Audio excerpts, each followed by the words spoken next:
अल्हम्दुलिल्लाहि रब्बिल आलमीन वल आक़िबतु लिल मुत्तक़ीन वस्सलातु वस्सलामु अला सय्यिदिल मुरसलीन व ख़ातमिन नबिय्यीन मुहम्मदिन व आलिहि व अस्हाबिहि अजमईन। अम्मा बाद फ़अऊज़ु बिल्लाहि मिनश शैतानिर रजीम। बिस्मिल्लाहिर रहमानिर रहीम। वल्लज़ीना इज़ा फ़अलू फ़ाहिशतन औ ज़लमू अनफ़ुसहुम ज़करुल्लाह फ़स्तग़फ़रू लिज़ुनूबिहिम वमन यग़फ़िरुज़्ज़ुनूब इल्लल्लाह वलम युसिर्रू अला मा फ़अलू वहुम यअलमून। आमन्तु बिल्लाहि सदक़ल्लाहुल अज़ीम व सदक़ रसूलुहुन नबियुल करीम। अल्लाह ताला जी ज़ात बाबरकात इरशाद फरमाता वल्लज़ीना इज़ा फ़अलू फ़ाहिशतन, जेके शख़्स बेहयाई जो अमल कनि था।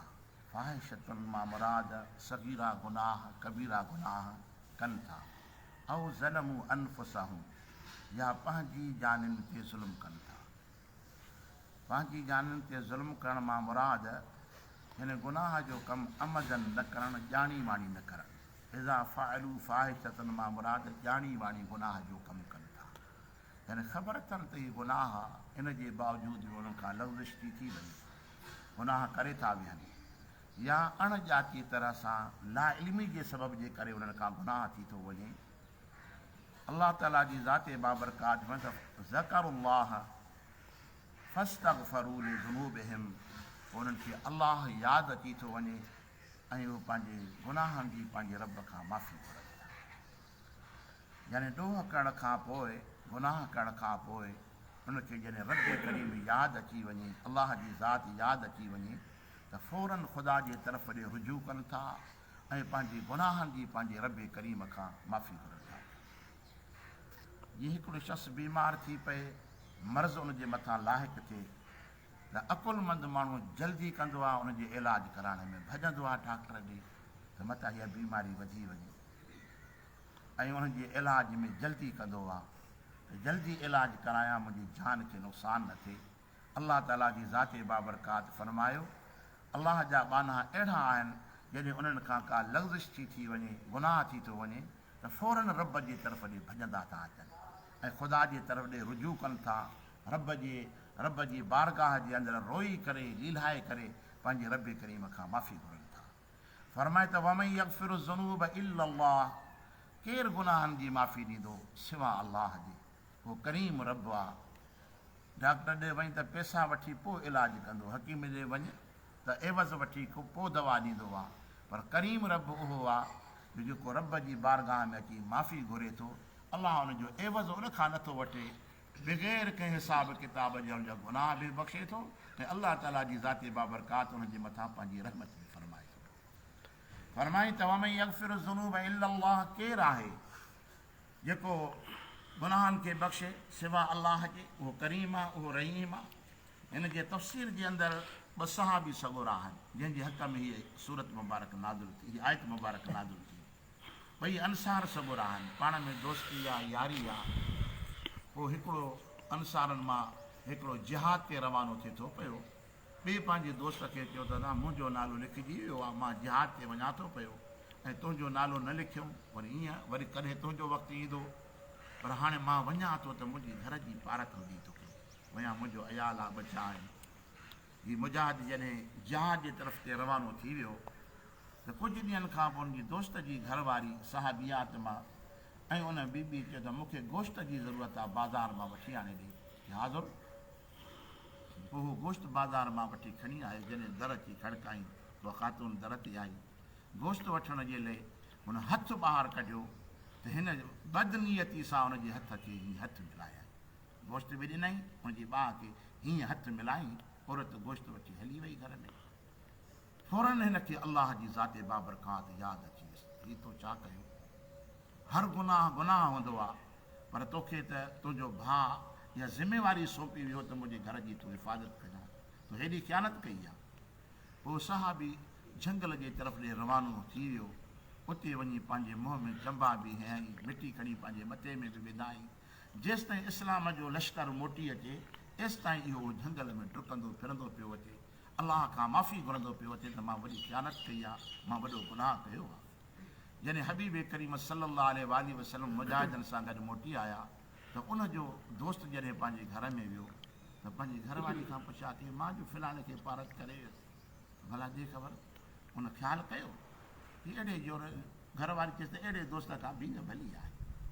हुन मदद का मुंहिंजी कोन की रहंदो ख़यानत कयाई, पर हीअ त साहबी रसूल हो न, कि पोइ कि उन ॾींहं खां वठी गुम आहे, ख़बर न त अलाए काॾे वियो हलियो।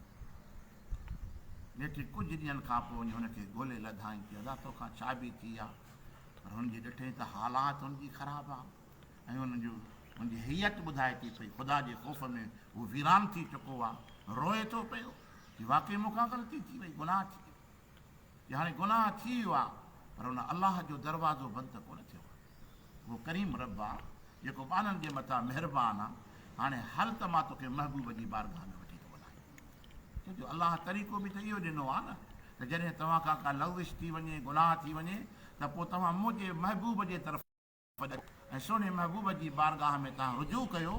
ऐं जॾहिं अलाह जे महबूब वटि तव्हांजी लग़्ज़िश ऐं तव्हांजी पिशेमानी पेश थींदी ऐं अलाह महबूब तव्हांजी पिशेमानी खे सम्झी करे क़बूल कंदो त पोइ रब जी बारगाह में क़बूल थियण में बि देरि कोन्हे। पोइ उहे आया महबूब जी बारगाह जे अंदरि ॿई वेठा। हबीब करीम सल्लल्लाहु अलैहि वसल्लम कंहिंजी गुनाह जी पर्दादरी न कंदा, कंहिंजे ऐब खे ज़ाहिर न कंदा, लजपाल हुज़ूर हुया।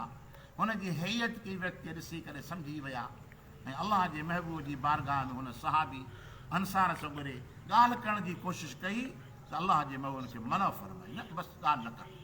ईअं वेठा हुआ त हीअ क़ुर पाक जी आयत हज़रत जिब्रील अलैहिस्सलाम खणी आयो, जंहिंमें रब करीम इरशाद फरमाए त वमन यग़फिरु ज़ुनूब इल्लल्लाह, केरु आहे बख़्शींदो गुनाहनि खे, उहो अलाह बख़्शींदो। पर शर्त इहो आहे त गुनाह करण खां पोइ उनजे मथां गुरूर न करे, गुनाह जे मथां नाज़ न करे। छो जो असां अहिड़ा माण्हू आहियूं ॾोह करे पोइ उनजे मथां नाज़ कंदा आहियूं, पराओ हक़ु खाई करे पोइ वरी ड्राड़ बि हणंदासीं त मां ईअं खाई आयो, मां जो ख़बर ई कोन पई। पर अलाह ताला अॻिते इरशाद फरमाए त लम युसिरु अला मा फ़अलू वहुम यअलमून, ऐं गुनाह जे मथां इसरार कोन था कनि। इसरार उनखे चइबो आहे, यानी गुनाह जे मथां फ़ख़ुरु करणु, नाज़ करणु, ग़लति कमु करे ऐं वरी उनखे फ़ख़ुर सां बयानु करणु। अलाह खे इहा ॻाल्हि पसंदि न आहे। पर जेको गुनाह करण खां पोइ पिशेमान थिए थो पियो, इहा पिशेमानी इन जे गुनाह जे बख़्शिश जो सबबु आहे। ऐं आईंदह लाइ तौबा करे त रब करीम हिन बुराई खां, बेहयाई खां, ग़लति कम खां पंहिंजी हिफ़ाज़त में फरमाए। ऐं अलाह ताला जी ज़ाती बाबरकात ख़ुसूसन हिन आयत करीमा जे अंदरि इरशाद फरमाई त गुनाह करण खां पोइ इन जे गुनाह जो इलाज तौबा खां सवाइ ॿियो को अथई कोन। तौबा कयो त अलाह ताला इन बीमारी खां, इन गुनाह खां तव्हांजो छुटकारो फरमाए। ऐं तौबा करण में देरि न करणु घुरिजे, जल्दी करणु घुरिजे, चाहे गुनाह सगीरो हुजे या कबीरो हुजे। पर सगीरो गुनाह बि कबीरो थी वेंदो अथव, यादि रखो। हाणे हीअ लम युसिरु अला मा फ़अलू, इन मां मुराद चाहे गुनाह करे ऐं पोइ उनजे मथां इसरार करणु। असांजे इहो त सगीरो गुनाह, इहो भला सुनत छॾी थिए त छा थी पियो, फ़र्ज़ु त कोन छॾियो आहे। हिन आयत मुबारक में इहो इसरार करणु आहे, जो महबूब जे तरीक़े जे ख़िलाफ़ु हले ऐं पोइ वरी ईअं चए त अदा कहिड़ो गुनाह हले।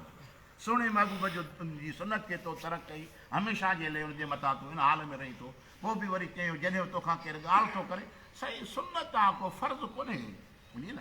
तो उन महबूब जी उन सुनत खे तूं हेठि सम्झो।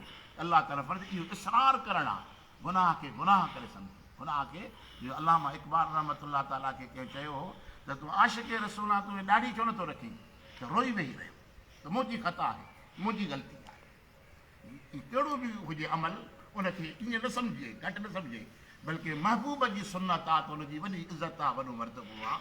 ऐं उनजी तौहीन न कजे, महबूब जी सुनत जी तौहीन न कजे, बल्कि पाण खे ख़तावार सम्झो, गुनहगार सम्झी, मुजरिम सम्झी करे ख़ुदा जी बारगाह में पेश थियो। अलाह ताला जी ज़ाती बाबरकात फरमाए। पोइ अहिड़ा शख़्स जेके ॼाणी वाणी इसरार कनि था, गुनाह जे मथां फ़ख़ुरु कनि था, इन्हनि जी माफ़ी जा दर बंदि आहिनि। माफ़ी जा दर उन्हनि जा खुलियल आहिनि जेके शख़्स गुनाह करे पंहिंजो पिशेमान थियनि था, पछताव थिए थो पियो, ऐं उहे रब जी बारगाह जे तरफ़, उनजी बख़्शिश जे तरफ़ ॾे जल्दी करे भॼंदा अचनि था पिया, उन्हनि जे लाइ बख़्शिश आहे। अलाह ताला असांखे अमल जी तौफ़ीक़ अता फरमाए। तौफ़ीक़ अल्लाह